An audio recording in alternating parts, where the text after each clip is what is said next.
요즘 주꾸미가 건강식품으로 알려지면서 이 주꾸미를 찾는 사람들이 많아졌습니다. 요즘 철인가요? 주꾸미 철이 따로 있습니까? 요즘이군요. 요즘 주꾸미. 근데 이 주꾸미가 참 몸에 좋다는 것 여러분도 들어보셨을 것입니다. 항상 피곤하면 어디가 나빠져요? 간이 좋지 않으니까 또 피곤함을 더 느끼는 거 아니겠어요? 간에 쌓인 콜레스테롤을 분해하고 필요한 간을 회복시키는데 큰 효과를 주는 그런 물질이 있습니다. 담즙의 주성분으로 알려진 타우린이라는 성분인데요, 이 주꾸미가 타우린이 굉장히 많다고 그래요. 다량 함유하고 있다고 그럽니다. 낙지나 꼴뚜기보다 2배, 3배 정도 많은 타우린을 이 주꾸미가 함유하고 있습니다. 그러니까 이 주꾸미는 사람 몸에 굉장히 좋다고 그러는 것이죠. 그러다 보니까 이 주꾸미를 이제 잡는 사람들이 많아졌습니다. 낚시로 잡기도 하고요, 그물로 보통 이 바닥에 이 주꾸미들이 서식을 하는데, 그렇게 잡지만 가장 효과적이고 손쉬운 방법이 있다고 그래요. 왜냐하면 이 주꾸미가 소라나 고동, 껍데기 빈 바로 그런 공간을 이용해서 자기 집으로 삼는다고 그래요. 그 안으로 잘 들어간다고 그럽니다. 그래서 소라나 고동 껍데기를 저처럼 여러 개를 줄로 묶어서 바닥에 내려놓으면 자기 집이 아닌데 자기 집인 줄 알고 들어왔다가 잡히게 된다는 것입니다. 그러니까 힘들이지 않고 끌어올리면 그 안에 주꾸미가 들어가 있어요. 그러니까 함부로 다른 집에 들어가면 안 되는 것이죠. 주꾸미도 자기 집이 아닌데 자기 집인 줄 알고 들어갔다가 주꾸미 볶음의 희생자가 되고 주꾸미 정식으로 아름답게 또 이렇게 자신의 주어진 명대로 살지 못하고 안타깝게 생을 마치게 되는 것입니다. 우리도 마찬가지죠. 자기 집이 아닌 곳에 함부로 들어갔다가는 큰 낭패를 당하죠. 주거 침입죄, 그죠? 그것도 혹시 다른 마음을 품고 들어갔다가는 큰일 나는 것입니다. 청소년들 한번 생각해 볼까요? 가출해서 마음껏 자유를 누리겠다, 그래서 뜻맞는 친구들이 몇몇 집단으로 모여가지고 혼숙하는 경우 좋은 일이 일어날까요? 아니요. 결말은 항상 정말 생각지도 못했던 아픔, 상처 남기고요, 참 젊은 그런 아직 피지도 못한 아이들이 얼마나 마지막이 좋지 않겠어요. 아픈 그런 결말을 다 맞이하게 될 것입니다. 저와 여러분 또한 하나님의 자녀로 부름을 받았다면 하나님 아버지의 집에 거해야 합니다. 교회와 좀 달리 표현하면 멀어지면 멀어질수록 우리는 더 힘든 삶을 살게 됩니다. 그래서 피곤해서 예배 못 드리겠다, 그건 사실은 조금 더 깊이 들어가면 굉장히 어리석은 것입니다. 왜요? 예배하는 가운데 하나님께서 피곤함을 제하여 주실 수 있음을 우리는 믿어야 하기 때문에 그렇습니다. 그리고 지금까지 그렇게 살아왔습니다. 교회와 멀어져서 혹은 또 예배 드리는 시간에 예배의 자리에 멀어져서 더 열심히 공부하고 더 열심히 일해서 이것저것 내가 한번 쌓아보고 손에 쥐어보고 한번 제대로 살아보겠다, 그렇게 사라지지가 않습니다. 이유는요, 하나님께서 살아계시기 때문에 그렇습니다. 하나님께서 살아계시기 때문에 살아계신 하나님께 가까이 나가는 것이 우리가 제대로 사는 길이에요. 그래서 절대로 속아서는 안 되는 것입니다. 있어야 할 자리를 분별하는 것이 신앙생활에 빼놓을 수 없는 중요한 요소라는 것을 우리는 늘 기억할 필요가 있는 겁니다. 그래서 복 있는 사람은 악인의 꾀를 따르지 아니하고 죄인의 길에 서지 아니하고 오만한 자, 교만한 자의 자리에 앉지 아니하고 여호와의 율법을 주야로 묵상한다는 말은 잘 분별해서 그 말씀대로 따르는 것이 포함된 것입니다. 그게 하가라는 히브리 단어의 본질이죠. 의미이죠. 단순히 그냥 생각것으로 그치는 것이 아니에요. 있어야 할 자리를 제대로 분별하고 있는 것이에요. 가야 할 길을 제대로 분별해서 그 길을 따라가는 것이에요. 정말 다른 생각하지 아니하고 하나님께서 성령으로 말미암아 주시는 말씀의 지혜를 가지고 그 지혜를 가지고 판단하고 분별해서 선택해서 사는 것이에요. 그럴 때 복이 있는 사람이 되는 것이에요. 그런데 우리는 성경에서 한 비운의 여인을 만나게 됩니다. 이름이 고멜입니다. 전직이 무엇이냐 하면 몸을 팔았던 창녀예요. 그런데 뜻밖의 너무너무 자기하고는 도저히 격이 맞지 않는, 만날 수 없는 사람을 만나게 되고 그 사람이 자신을 아내로 삼은 겁니다. 선지자 호세아예요. 유대사회에서 선지자라는 것은 굉장히 존경받는 인물들이에요. 또 하나님께서 불러주셨기 때문에 잘 갖추어진 균형 잡힌 삶을 살아가는 사람입니다. 그런데 자신을 아내로 삼아주신 겁니다. 그것만 하더라도 나 같은 사람을 이렇게 맞이해주고 아내로 삼은 호세아 선지자 남편의 그 사랑만 가지고도 그는 평생을 살아도 부족함이 없었을 것입니다. 그런데 이 여인이 다른 남자와 또 눈이 맞은 겁니다. 다른 사람과 사랑을 나누면서 집을 떠나버린 겁니다. 호세아 선지자를 배신한 겁니다. 그렇다면 정상적인 사람이라면요, 그리고 정상적인 유대사회의 관습을 좇는다면 이 고멜은 돌에 맞아 죽어 마땅합니다. 가늠죄를 저질렀기 때문에 그렇습니다. 얼마나 심한 배신의 사람입니까? 그런데 오늘 본문은 특이하게 사랑 이야기를 엮어갑니다. 호세아 선지자에게 또 가서 고멜을 사랑하라는 것입니다.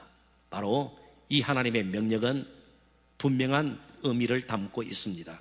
영적 간음죄를 저질른, 하나님의 사랑을 그토록 받았지만 가나안 땅에서 하나님께 마음을 두지 아니하고 온갖 종류의 우상들, 바알과 아세라, 몰록과 밀곰 같은 온갖 종류의 우상을 섬기면서 하나님에 대한 사랑을 저버린 그 이스라엘 백성들을 향해서 그래도 하나님께서 그들을 포기하지 아니하고 하나님께서 그들을 얼마나 사랑하시는지를 보여주는 바로 그 그림이 오늘 호세아 선지자가 고멜을 찾아 나서는 그림인 것입니다. 하나님의 크고 놀라운, 그렇지만 아픈 사랑을 오늘 우리는 본문을 통해서 보게 됩니다. 1절을 제가 읽어봅니다.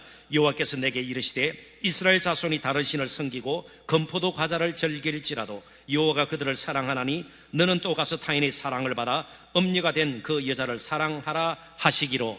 사랑하다라는 아합이라는 히브리 단어가 4번 반복 사용되고 있습니다. 한 번은 건포도 과자를 즐길지라도, 여기 즐긴다는 말도 사랑하다, 뭔가 호세아 선지자가 그림을 그려주고 있습니다. 마땅히 하나님을 사랑해야 되는데 건포도 과자를 즐기는 겁니다. 이스라엘 백성들에게 건포도 과자는 평상시에 먹는 일상식품이 아닙니다. 최고의 고급 식품이에요. 그런데 이것을 바알 신상에게 드리고 그리고 제사 후에 자기들이 먹었던 겁니다. 그러니까 무슨 말인가 하면 이 그림이 우리에게 말해주는 것은 하나님께는 굉장히 인색해요.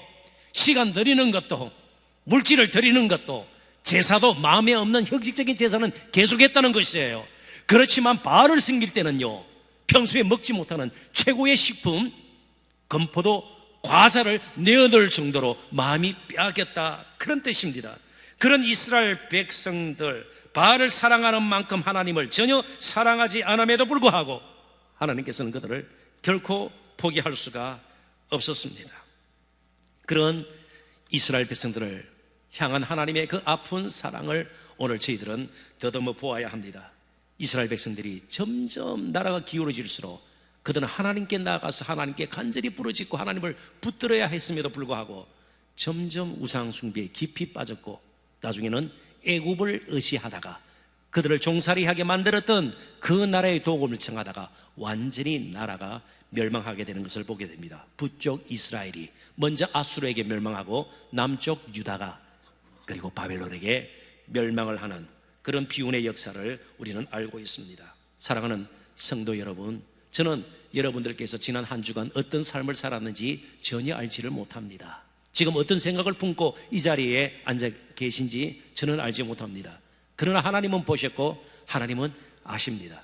정말 하나님을 사랑하는지, 그리고 하나님께서 나를 사랑하신다는 것을 알고 그 사랑에 힘입어 그 사랑이 우리에게 감격이 되고 그 사랑 자체가 우리에게 놀라운 거룩하게 살아가는 명령이 되어서 우리의 삶에 영향을 미치고 도전이 되고 우리의 삶을 이끌어갈 수 있을는지 스스로에게 질문을 한번 던져보시기를 바랍니다. 이해를 돕도록 저는 세 가지의 작은 주제를 가지고 말씀을 다룰까 합니다. 첫 번째 주제는 그런 모독을 당했지만 하나님께서는 이스라엘 백성들에게 모독을 당했습니다. 수치스러웠습니다.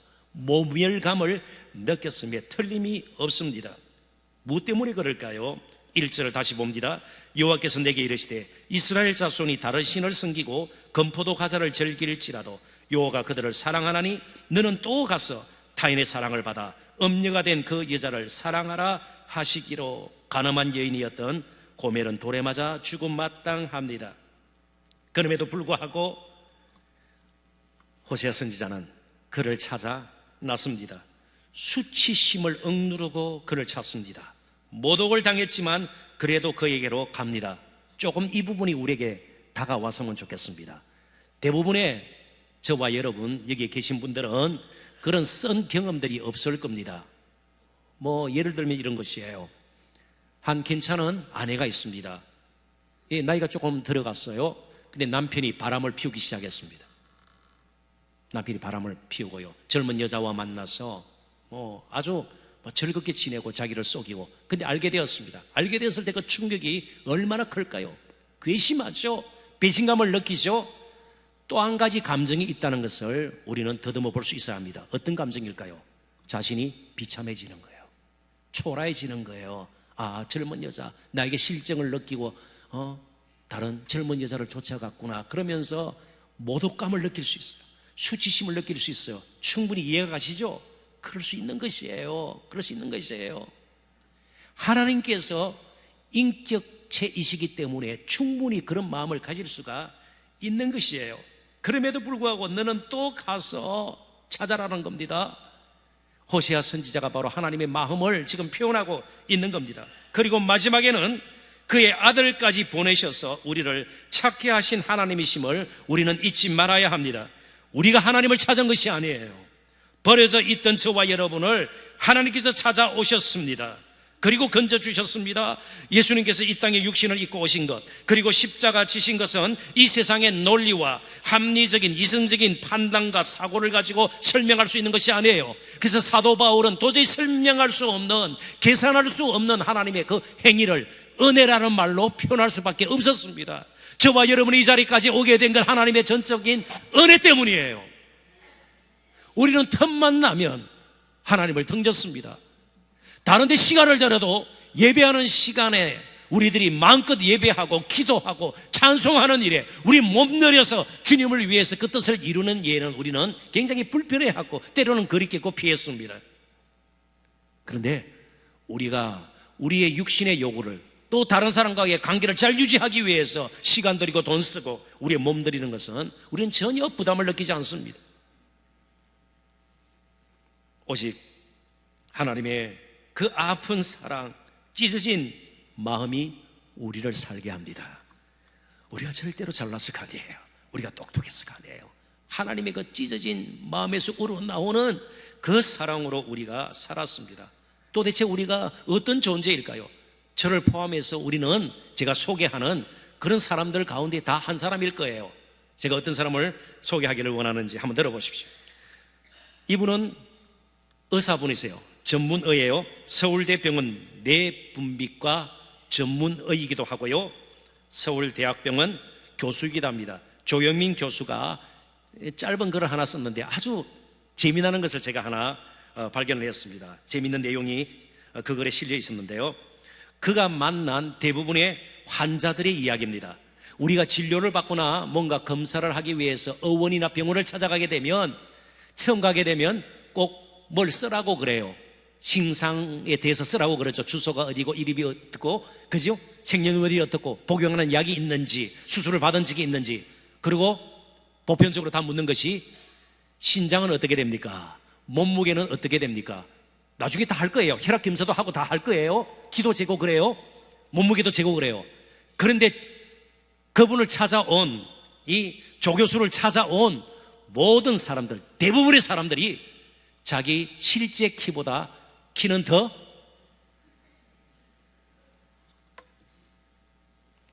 좀 더 높게, 몸무게는 가볍게 다 기록을 했다는 겁니다.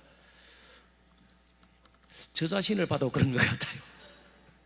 제가 키가 얼마다 적어냈는데 실제로 재니까 한 2cm 정도, 저는 줄어들었다고 생각이 되는데 그게 실제 키인지 몰라요. 나이가 들면 조금 허리가 구부정하면서 키가 줄어든다는 말을 듣긴 들었습니다.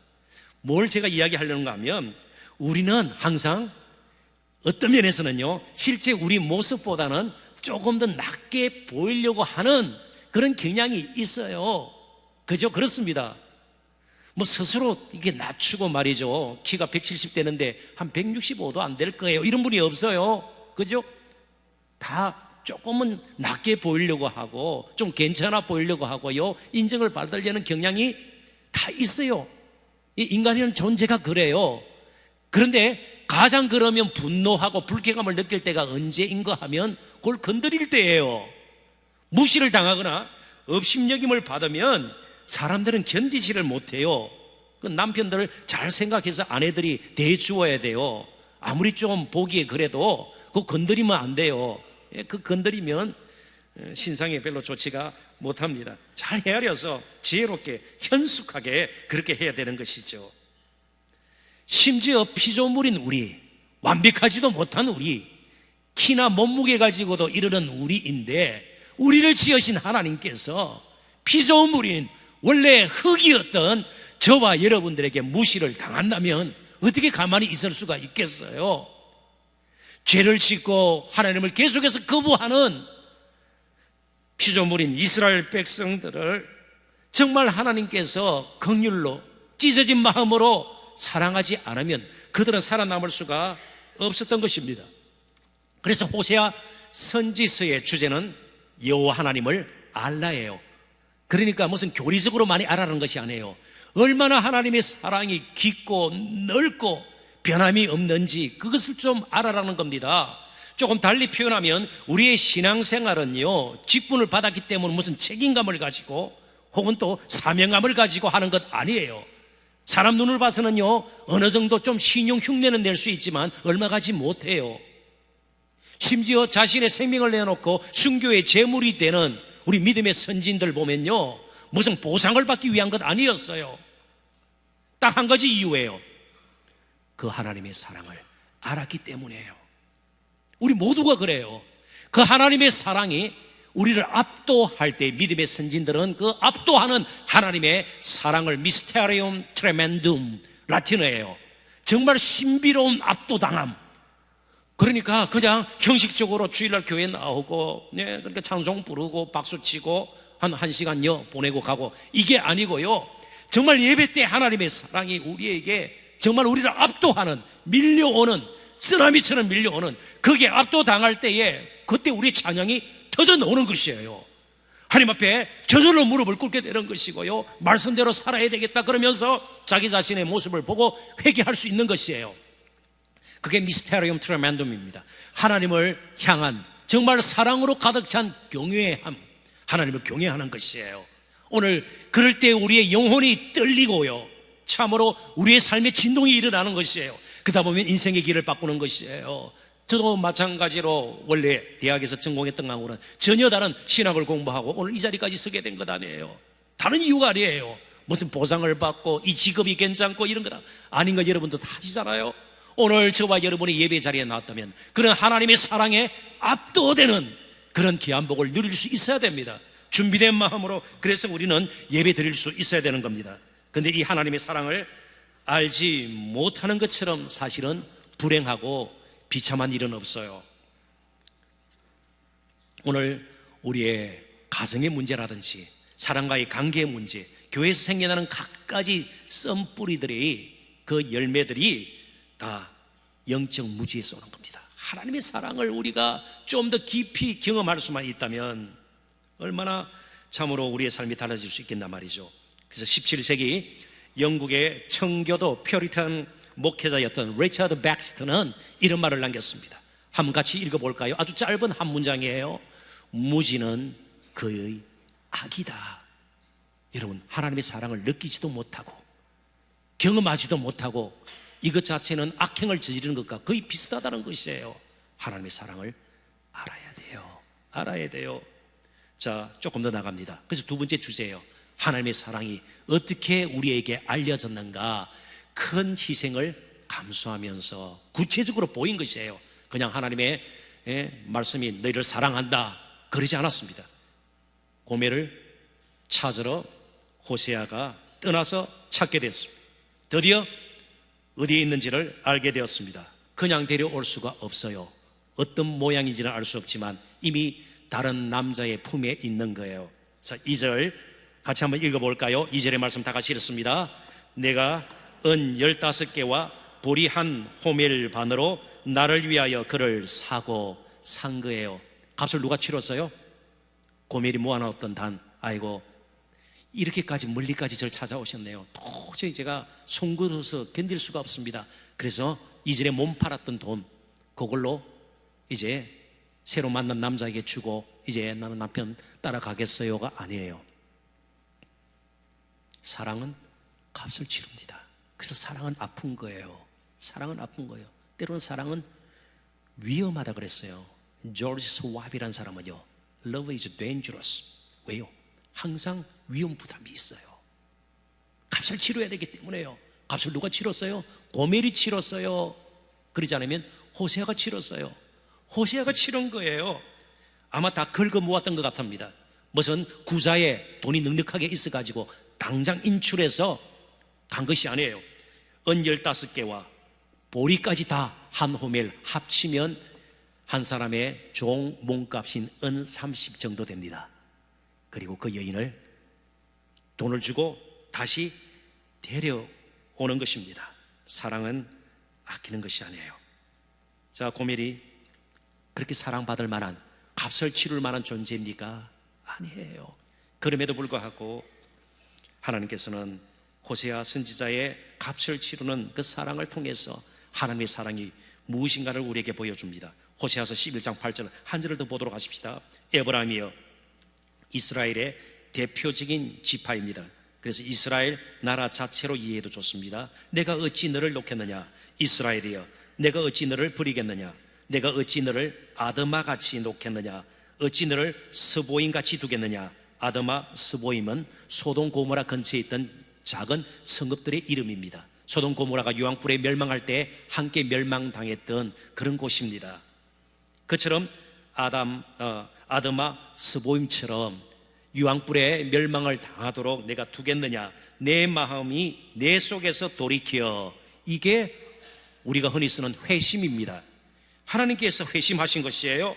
나의 긍휼이 온전히 불붙듯 하도다. 긍휼이 막 뿌리 붙어가지고 하나님께서 회심하신 겁니다. 뭐 죄가 있어서 회심했다 그런 뜻이 아니에요. 마음을 돌이켰다는 겁니다. 그러니까 우리가 회심할 때, 회개할 때 하나님께서 받아주시는 이유는요, 하나님께서 먼저 마음을 돌이키셨기 때문에 그랬어요.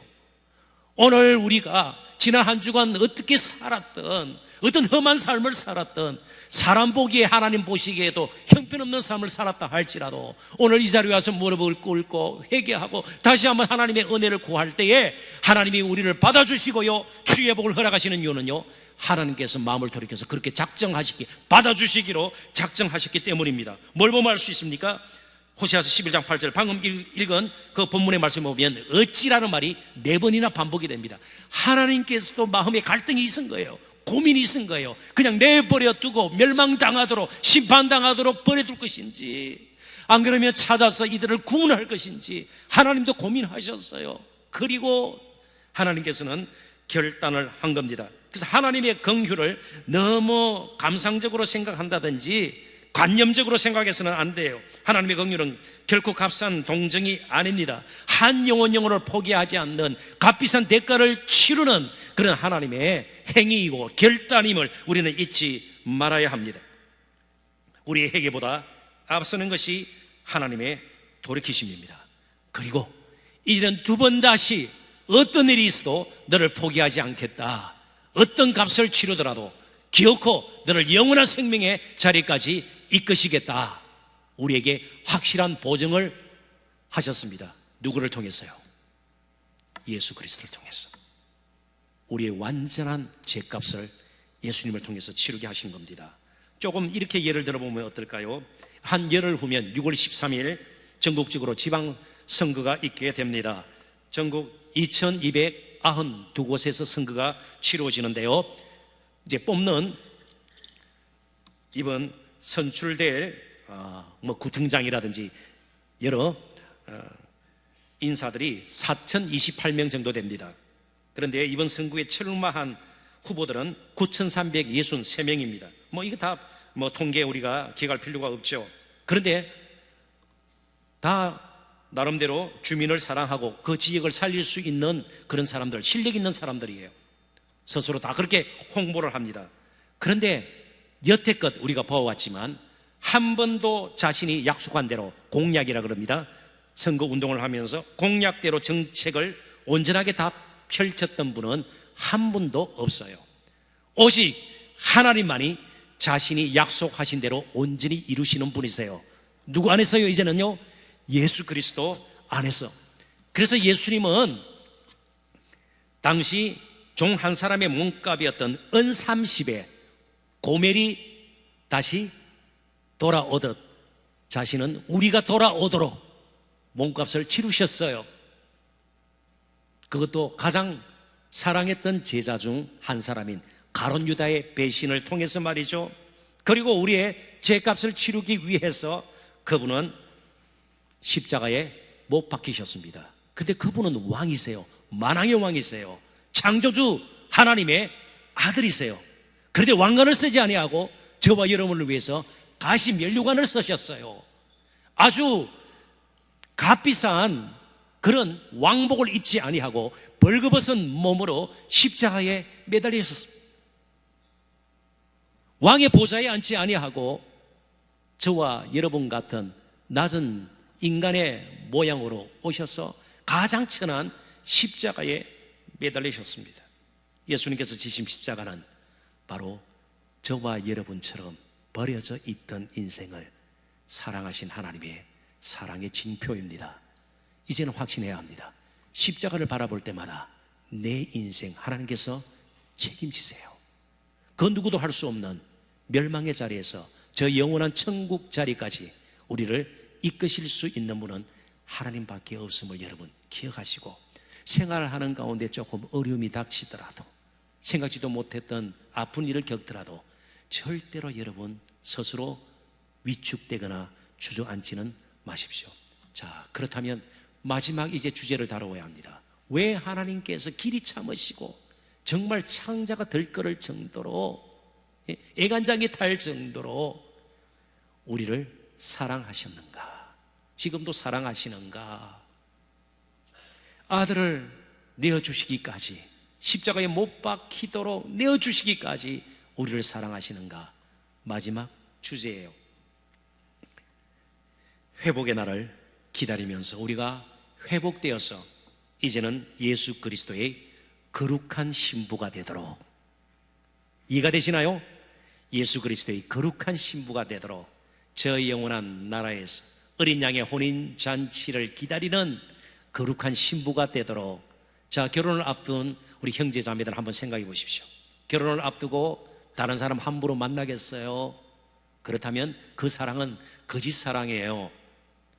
결혼을 앞둔 신부가 함부로 몸을 사용할 수 있을까요? 아니요. 아름답게 단장하고 좀 뺄 건 빼고, 그렇죠? 웨딩드레스가 끼면 안 되잖아요. 피부 관리도 좀 해야 되죠. 그걸 스킨케어라 그래요. 스킨케어. 그죠?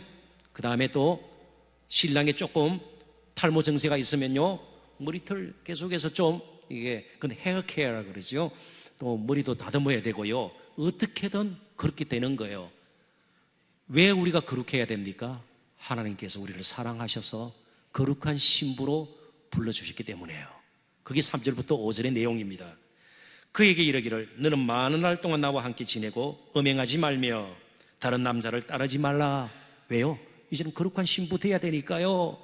이전에는 몸을 받는 창녀 고멜이었지만 이제는 호세아의 가장 아름다운 아내 고멜이 되어야 되는 것이거든요. 나도 내게 그리하리라 하였노라.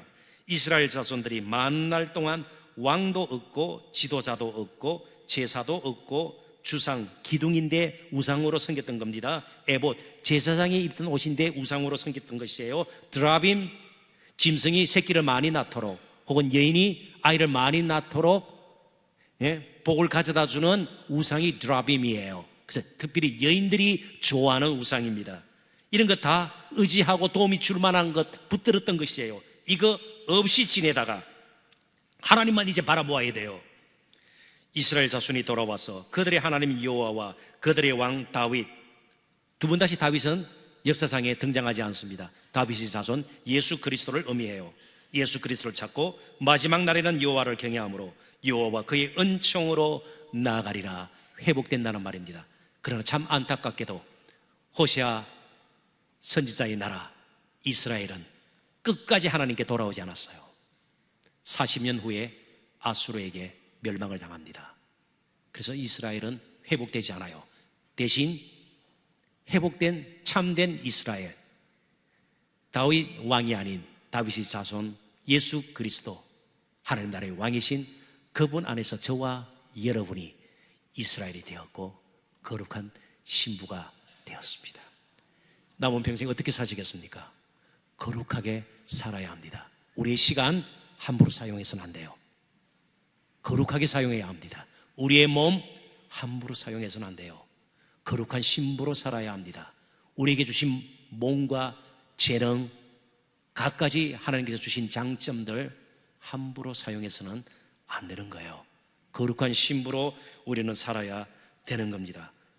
그렇게 살 수 있도록 예수 그리스도 안에서 날마다 우리에게 부음받는 은혜를 입어야 합니다. 자, 그렇다면 우리가 어떻게 거룩한 신부로 꾸미겠습니까?